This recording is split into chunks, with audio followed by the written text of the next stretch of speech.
know, we all take a class together, and after every class we're required to write reflections. And Tyler wrote one every time, and they were a big friggin' packet of them. And if you want, just ask me. There are pretty much innumerable gems of knowledge and wisdom in these writings.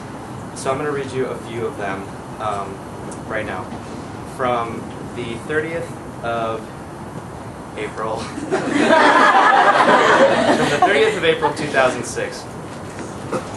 So begins this adventure into the depths of the minds of our youngins, for it is truly in them, that is, the younger folk, that we should look to learn the most.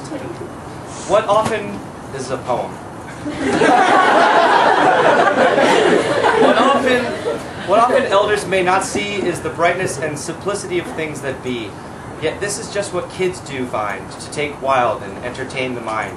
Why is it that imagination has run away, leaving us with only shallow things to say? Too often we speak about what is, and not about ideas that fizz. Ideas that sprout up in our heads, and maybe do so while we're in bed. Yet ones that are creative and fun, things we should share with everyone. But society, that evil, doth quiet the mouth. Dissipating disapproval of everything without. Without, that is, the standards it has made, or rather, those that we to it gave. So get up, pretty people, and take your stand. Ignore all the judgments of those in that land, for what is life but a beautiful trip to let your mind run wild and just tick, tick, tick. So that's one part, and I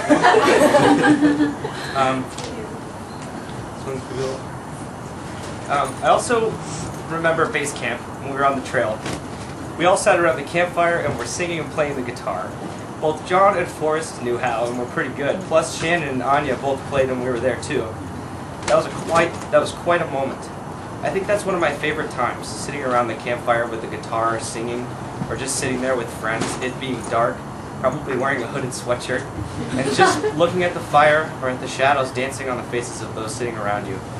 Silence at that moment is paved over by the crackle of fire as everyone digresses into their own minds and smiles. Sometimes what goes unsaid is the most meaningful thing of all. But yet, I feel sometimes there are those who think sound situations are awkward, a word I hate. Anyhow, I feel that can't make it out there into the woods. That awkward is left behind at the trailhead, at civilization, for it is less than what some make it out to be.